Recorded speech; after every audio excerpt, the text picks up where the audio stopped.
Thank you so much gentleman. दोस्तों, जैसे कि आप सभी जानते हैं, माननीय मुख्यमंत्री महोदय जी ने अपने कुशल नेतृत्व से उत्तर प्रदेश को सुरक्षा, सुशासन, निवेश और रोजगार के क्षेत्र में नई ऊंचाइयां प्रदान करी है। आज उत्तर प्रदेश का युवा आत्मविश्वास के साथ भरपूर है और हम इसी कड़ी में बहुत आदर के साथ अनुरोध करते हैं माननीय मुख्यमंत्री महोदय जी से कि वे अपने आशीर्वचनों से हम सभी का मार्गदर्शन करने की कृपा करें और लगातार कार्यों के साथ।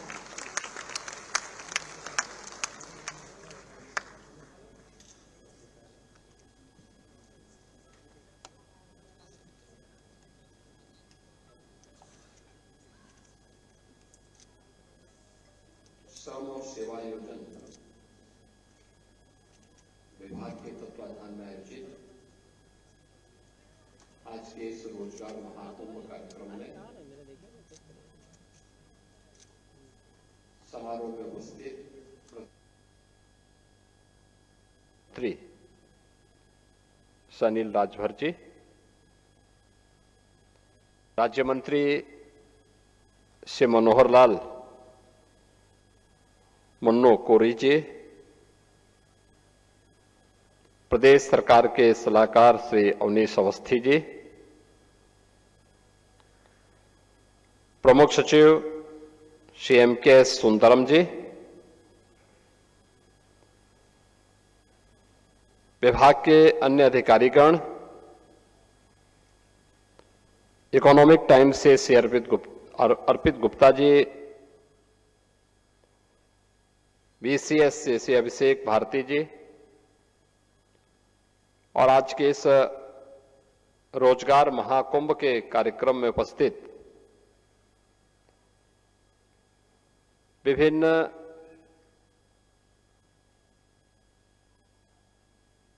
रोजगार संस्थाओं से जुड़े हुए, उद्यम से जुड़े हुए उनके CEO, चेयरमैन, MD और रोजगार प्राप्त करने वाले प्रदेश के हमारे सभी युवा, उपस्थित बहन और भाइयों, मैं सबसे पहले श्रम और सेवायोजन विभाग को इस रोजगार महाकुंभ के लिए हृदय से धन्यवाद देता हूं।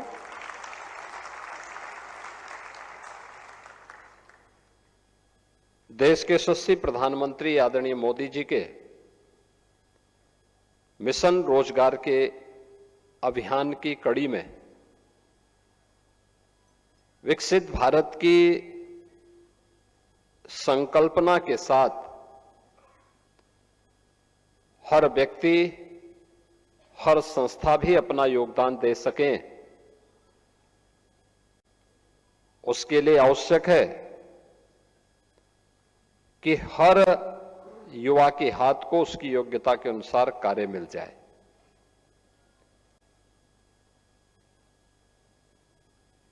युवा अपार ऊर्जा का स्रोत है और यह उत्तर प्रदेश का सौभाग्य है कि अगर दुनिया के अंदर सबसे बड़ी युवा आबादी भारत के अंदर है, तो भारत में सबसे बड़ी युवा आबादी उत्तर प्रदेश के अंदर है। ये सभी युवा आबादी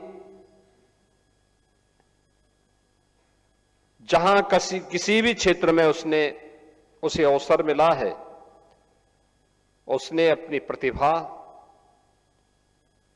और अपनी सामर्थ्य का लोहा उस जगह को, उस उद्यम को, उस क्षेत्र को लाभान्वित करने में लगाया है। और यही कारण है कि आज यूपी के इन युवाओं, यूपी की इस प्रतिभा और इस सामर्थ्य की मांग न केवल देश के अंदर बल्कि दुनिया के तमाम अन्य देशों में भी हो रही है। एक अवसर है ये, जब यहां पर इंडस्ट्री और एम्प्लॉयर ये दोनों एक साथ जुड़ रहे हैं। एक तरफ वे संस्थाएं हैं जो रोजगार देने के लिए उत्सुक हैं और दूसरी तरफ वह युवा है जो स्किल डेवलपमेंट के साथ जुड़ करके उस रोजगार को प्राप्त करने का उत्सुक है। प्रदेश के अंदर उन अनंत संभावनाओं को आगे बढ़ाने के लिए पिछले 8-8.5 वर्ष के अंदर प्रदेश के अंदर जो कार्य प्रारंभ हुए उसका परिणाम था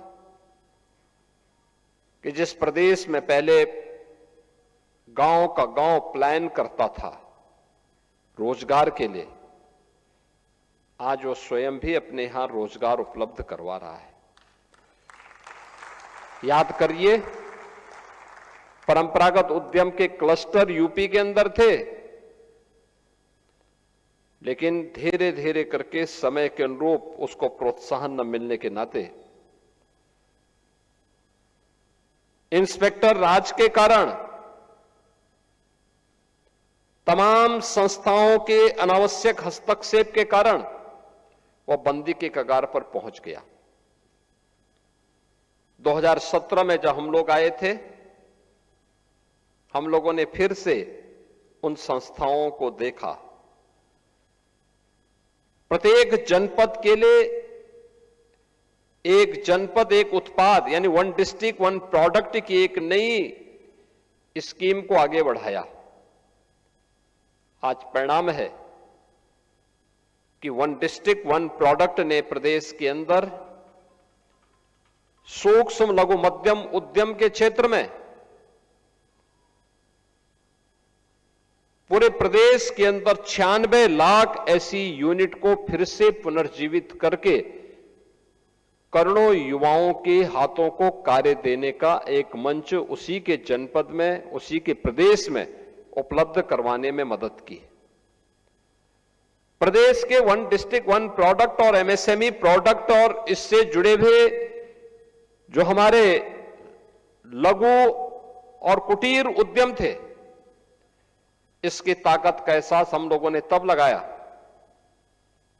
जब कोरोना कालखंड में बड़े पैमाने पर प्रवासी कामगार और श्रमिक वापस अपने अपने जनपद और घरों की तरफ पलायन किए। तो हम सबके सामने एक चैलेंज था, ये युवा कहां जाएगा, कहां रोजगार प्राप्त करेगा। तब मुझे विश्वास था कि वन डिस्ट्रिक्ट वन प्रोडक्ट के माध्यम से जिस कार्यक्रम को हम लोगों ने आगे बढ़ाया है, वहां पर इन्हें रोजगार की सुविधा प्राप्त होगी। और मुझे प्रसन्नता है कि 40 लाख कामगार और श्रमिक उत्तर प्रदेश के अंदर आए थे। उन 40 लाख कामगार और श्रमिकों को अकेले उत्तर प्रदेश की एमएसएमई यूनिट में ही काम मिलना प्रारंभ हो गया और उनमें से 90% लोग आज भी उसी यूनिट में काम कर रहे हैं। उत्तर प्रदेश पहला राज्य है जिसने एमएसएमई यूनिट की 96 लाख जो यूनिट यूपी के अंदर हैं, उनमें से जिसने भी रजिस्ट्रेशन कराया है, उन सबको हम लोगों ने 5 लाख रुपए की एक सुरक्षा बीमा का कवर भी राज्य की तरफ से उपलब्ध करवाया है। आप याद करिए, अगर एक यूनिट अपने यहां 2 से लेकर 10 तक लोगों को काम दे रहा है, कितने लाख लोगों को उसने अपने यहां कार्य दिया होगा। लाखों की संख्या में, करोड़ों में जाती है संख्या। ये लोग पहले बाहर जाते थे, काम ढूंढते थे, आज उन्हें उन्हीं के जनपद में, उन्हीं के प्रदेश में उन युवाओं को कार्य का एक मंच मिला है। ये सब संभव हो पाया है आदरणीय प्रधानमंत्री जी के मार्गदर्शन में। और इसी के लिए प्रधानमंत्री जी ने कहा वोकल फॉर लोकल। आत्मनिर्भर विकसित भारत का की आधारशिला बन रही है आत्मनिर्भर भारत, और आत्मनिर्भर के आधार बनेगी वह यूनिट जो लोकल स्तर पर प्रोडक्शन कर रही है और जिसमें लोकल स्तर पर नौजवानों को उसकी योग्यता के अनुसार कार्य भी मिल रहा है। यह मॉडल आत्मनिर्भर भारत की आधारशिला बनेगी और आत्मनिर्भर भारत के लिए आत्मनिर्भर उत्तर प्रदेश तैयार करना होगा और आत्मनिर्भर उत्तर प्रदेश ही एक विकसित उत्तर प्रदेश की आधारशिला बनेगी। विकसित उत्तर प्रदेश विकसित भारत की आधारशिला बनेगी। उस अभियान को लेकर के हर हाथ को काम मिले, उसी श्रृंखला में हम लोगों ने प्रदेश के अंदर परंपरागत हस्तशिल्पी और कारीगरों के लिए विश्वकर्मा श्रम सम्मान और पीएम विश्वकर्मा की स्कीम भी लागू की। जो परंपरागत रूप से कारीगर थे, जो पुश्तैनी परंपरा से चली आ रही थी, कोई कारपेंटर है, कोई राजमिस्त्री है, कोई हलवाई है, कोई सुनार का काम कर रहा है, कोई कुम्हार का काम कर रहा है, कोई मोची का काम कर रहा है, कोई नाव का काम कर रहा है, कोई किसी न किसी कार्य के साथ वो जुड़ा हुआ है। राष्ट्रपिता महात्मा गांधी ने ग्राम स्वराज की बात की थी, तो ग्राम स्वराज के पीछे वही बात थी कि जहां पे हमारा गांव आत्मनिर्भर होता था।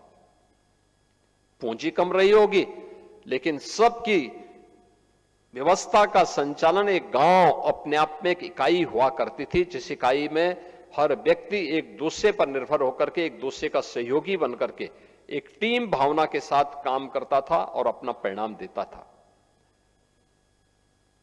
रिजल्ट क्या? हर व्यक्ति खुशहाल है। हम लोगों ने इस स्कीम के अंतर्गत भी ये किया कि उनकी ट्रेनिंग और ट्रेनिंग के साथ उन्हें बैंक से जोड़ना, सस्ते में लोन उपलब्ध करवाना, उन्हें फ्री में टूल किट उपलब्ध करवाना, ये सब काम हुआ। लाखों लोगों को इस अभियान के साथ जोड़ा गया। आज उन परंपरागत हस्तशिल्पी और कारीगरों को अपने यहां सम्मान मिलना प्रारंभ हुआ, तो ढेर सारे लोगों के लिए रोजगार के अवसर भी उसके माध्यम से प्राप्त हुए। हम लोगों ने इस वर्ष के प्रारंभ में 24 जनवरी 2025 को एक नई स्कीम लागू की। उसका नाम है सीएम युवा उद्यमी स्कीम। कोई भी युवा, 21 वर्ष से 40 वर्ष के बीच का कोई भी युवा, उसकी जाति, उसका मत, उसका मजहब, उसका चेहरा देख करके नहीं, बल्कि उसकी रुचि के अनुसार उसे यह सुविधा उपलब्ध कराई गई कि वह स्वयं भी एक युवा उद्यमी के रूप में अपने आप को स्थापित कर सकता है। उसको ब्याज मुक्त, गारंटी मुक्त ऋण की सुविधा उपलब्ध करवाई गई। यानी कोई गारंटी नहीं, लेकिन उस जो लोन और बैंक से ले रहा है उसका ब्याज सरकार देगी और उसको उद्यम स्थापित करने के लिए 10% तक मार्जिन मनी भी गवर्नमेंट उपलब्ध करवाएगी। और मुझे बताते हुए प्रसन्नता है, अब तक 70,000 से अधिक युवाओं ने इस स्कीम के साथ जुड़ करके, सीएम युवा उद्यमी स्कीम के साथ जुड़ करके स्वयं के उद्यम स्थापित करने की दिशा में काम करना प्रारंभ किया है। यानी ये अलग अलग स्तर पर रोजगार की सुविधा निजी क्षेत्र में है। सरकार ने अपने स्तर पर भी रोजगार उपलब्ध, नौकरी उपलब्ध करवाने की कार्रवाई की। पिछले 8 वर्ष के अंदर उत्तर प्रदेश पुलिस में, अकेले उत्तर प्रदेश पुलिस में 2,19,000 भर्तियां हम लोगों ने की और उत्तर प्रदेश के युवाओं को इसके माध्यम से सरकारी नौकरी दी। अकेले उत्तर प्रदेश के अंदर 1,56,000 शिक्षकों की भर्ती की प्रक्रिया को पूरी पारदर्शिता के साथ संपन्न किया और अलग अलग विभागों की पूरी सूची अगर आप लिखेंगे तो यह संख्या बढ़ करके उसमें शिक्षा है, स्वास्थ्य है, इरिगेशन है, पीडब्ल्यूडी है, कृषि है, विश्वविद्यालय हैं, इन सबको अगर हम जोड़ते हैं तो यह संख्या 8.5 लाख युवाओं को सरकारी नौकरी उपलब्ध करवाने वाला देश के अंदर सबसे बड़े राज्य के रूप में उत्तर प्रदेश की गिनती आती है। उत्तर प्रदेश में अपराध और अपराधियों के प्रति जीरो टॉलरेंस की नीति का परिणाम क्या था कि प्रदेश के अंदर निवेशकों ने इसको निवेश के एक बेहतरीन गंतव्य के रूप में, देश के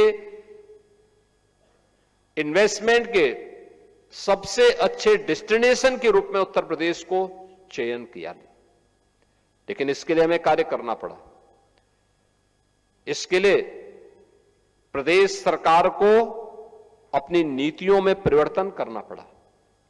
अब तक 33 से अधिक सेक्टोरियल पॉलिसीज हम लोगों ने तैयार की है कि हर सेक्टर की एक पॉलिसी, कोई भी निवेशक किसी भी सेक्टर में वह निवेश करना चाहता है, उसमें इन्वेस्ट यूपी के पोर्टल पर जाकर के वह उस पोर्टल में देखें, क्लिक करें और जिस क्षेत्र में उसको निवेश करना है उस क्षेत्र के बारे में उसको पूरी जानकारी मिल जाएगी।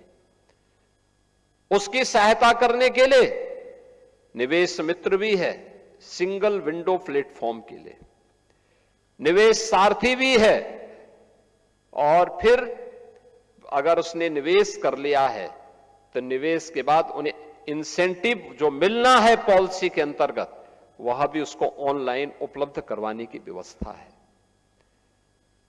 1947 से लेकर 2017 तक जितना प्रदेश के अंदर इंडस्ट्री को 70 वर्षों में इंसेंटिव नहीं मिला होगा, अकेले 8 वर्ष में उससे ज्यादा हम लोगों ने इंडस्ट्री को दिया है जिन्होंने प्रदेश के अंदर निवेश किया है। परिणाम है 15 लाख करोड़ रुपए की निवेश के प्रस्ताव प्रदेश के अंदर आज जमीनी धरातल पर उतरे हैं। 60 लाख से अधिक युवाओं को अपने ही क्षेत्र में, अपने ही प्रदेश में काम मिला है। इसके अलावा अन्य तमाम सेक्टर में व्यापक परिवर्तन हुई है, और इन सबको देख करके हम कह सकते हैं कि पहली बार यूपी स्किल मिशन लागू करने वाला देश के अग्रणी राज्यों में है।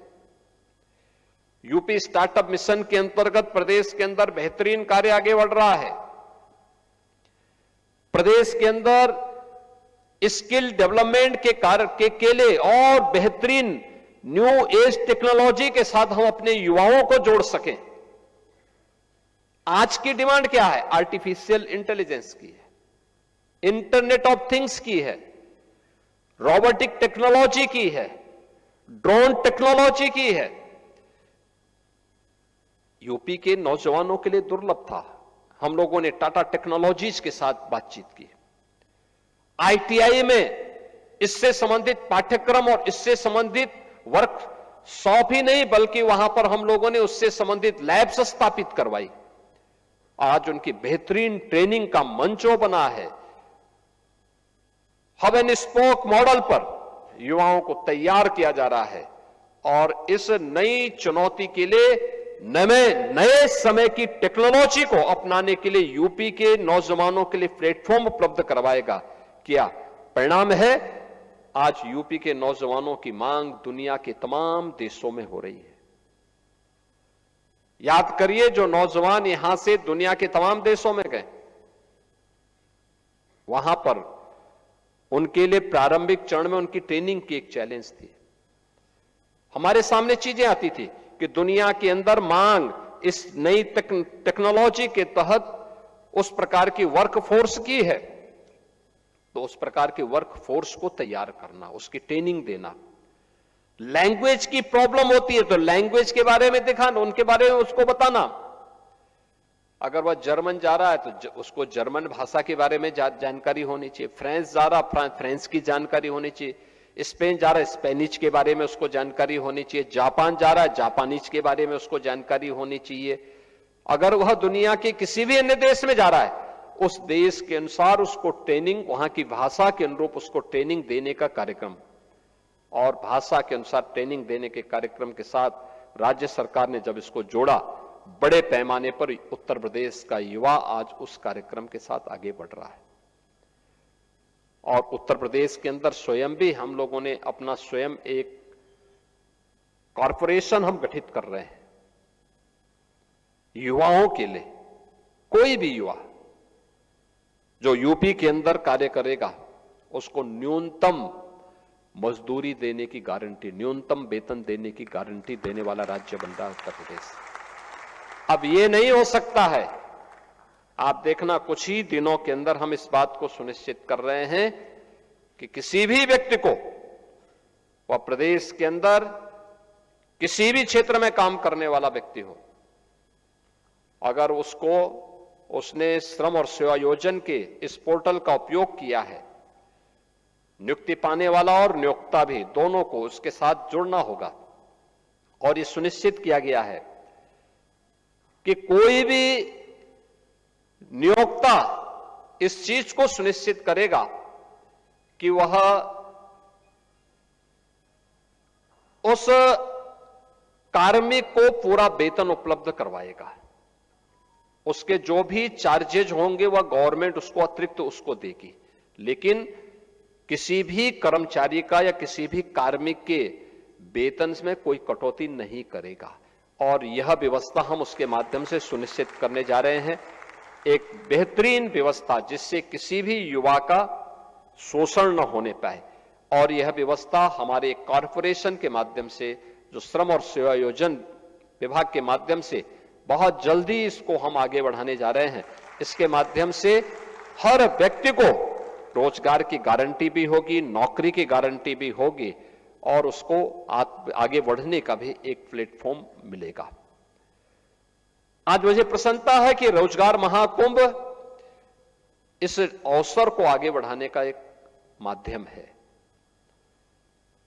इंडस्ट्री जब स्वयं एम्प्लॉयमेंट लेने के लिए जाए तो यह देखना चाहिए कि वास्तव में उन युवाओं को उस प्रकार की ट्रेनिंग देने का काम हमारी संस्थाएं पहले से तैयार करें। इंस्टीट्यूशन को इंडस्ट्री के साथ जोड़ने का काम, आईटीआई में किस प्रकार के सर्टिफिकेट कोर्सेज होने चाहिए, पॉलिटेक्निक में किस प्रकार के डिप्लोमा के कोर्सेज होने चाहिए, हमारे इंजीनियरिंग और तकनीकी संस्थानों में किस प्रकार की डिग्री कोर्सेज हमें प्रारंभ करने चाहिए, यह इंडस्ट्री और मार्केट की डिमांड के अनुसार हमें तय करने पड़ेंगे। अगर मार्केट की demand artificial intelligence, internet of things, drone technology और रोबोटिक की है तो हम उसके अनुसार ट्रेनिंग दें। अगर मार्केट की डिमांड प्लम्बरिंग की है, हम उसके अनुसार ट्रेनिंग करके नौजवान को तैयार करके वहां के लिए उनको एक अवसर उपलब्ध करवाएं। हर टेक्नोलॉजी हमेशा एक जैसी नहीं रहेगी, उस समय के अनुरूप बदलेगी, समाज की मांग के अनुरूप बदलेगी। हमें उसके अनुरूप अपने आप को अपडेट करना होगा। एक तरफ ये, दूसरी तरफ प्रदेश के अंदर यह भी सुनिश्चित किया गया है। आज आपने देखा होगा हमने कुछ यहां पर बहुत सारे अन्य कार्यक्रमों को, पोर्टल को आज यहां पे लॉन्च किया है। खासतौर पर श्रम न्याय सेतु पोर्टल का भी शुभारंभ हुआ है। आपने देखा होगा पोर्टल में श्रमिकों के लिए त्वरित और पारदर्शी न्याय की व्यवस्था है। श्रम विवादों के ऑनलाइन शीघ्र समाधान की भी व्यवस्था की गई है। न्यायिक प्रक्रिया में डिजिटलीकरण से उसको और सुगम बनाने का भी प्रयास किया गया है। विवाद निपटारे में दक्षता और समय का भी उसको पाबंद किया गया, टाइम बाउंड किया गया है। श्रम अधिकारों से जुड़ी हुई सेवाओं को 24 घंटे उपलब्ध करवाया गया है और पारदर्शी एवं जवाबदेह व्यवस्था की स्थापना उसके माध्यम से। हमें याद रखना होगा कि उद्यम चलेंगे तो श्रमिक को रोजगार मिलेगा। उद्यम चलने चाहिए, ये शर्त है, लेकिन श्रमिक का शोषण भी नहीं होना चाहिए, यह भी उसके साथ आवश्यक है। इसकी जवाबदेही भी सुनिश्चित की गई है। अटल आवासीय विद्यालय को उसकी इंटीग्रेटेड मॉनिटरिंग सिस्टम को भी आज एक पोर्टल के साथ जोड़ा गया है। अटल आवासीय विद्यालय। ये आवासीय विद्यालय हैं बीओसी बोर्ड से जुड़े हुए श्रमिकों के बच्चों के लिए निःशुल्क अत्याधुनिक शिक्षा के लिए। याद करना कि श्रमिक काम तो करता था, अपना पसीना बहाता था, जिसके श्रम से भवन इतना बड़ा बनता है, उसकी दुर्दशा आप देखते होंगे। जो दूसरों के लिए घर बनाता है, दूसरों के सिर को ढकने के लिए छत देता है, वह स्वयं बिना छत के खुले आसमान में रहने के लिए मजबूर होता था। उसके बच्चे नहीं पढ़ पाते थे। जो दूसरों के पढ़ने के लिए स्कूल बनाता था, दूसरों के बच्चों के लिए पढ़ने के लिए स्कूल बनाता था, उसके स्वयं के बच्चे नहीं पढ़ पाते थे। ये पीड़ा प्रधानमंत्री जी की थी कि देखो उन लोगों के लिए कुछ किया जाना चाहिए। और मैं धन्यवाद दूंगा श्रम और सेवायोजन मंत्रालय को कि उन्होंने प्रदेश के अंदर पहले चरण में 18 ऐसे आवासीय विद्यालय, जहां पे हम बीओसी बोर्ड से जुड़े हुए उन बच्चों को लेके आते हैं, उनके बच्चों को लेके आते हैं और उनको फिर 18,000 बच्चों को एक साथ इन आवासीय विद्यालयों में लॉजिंग फूडिंग की सुविधा देकर उनके रहने की, उनके खाने की, उनकी उत्तम शिक्षा की, अत्याधुनिक शिक्षा की व्यवस्था की गई है। और मेरा मानना है कि अटल आवासीय विद्यालय का जितना बेहतरीन इंफ्रास्ट्रक्चर आज के दिन पर उत्तर प्रदेश के अंदर है, उत्तर प्रदेश के अंदर अन्य किसी विद्यालय का उतना अच्छा इंफ्रास्ट्रक्चर नहीं होगा।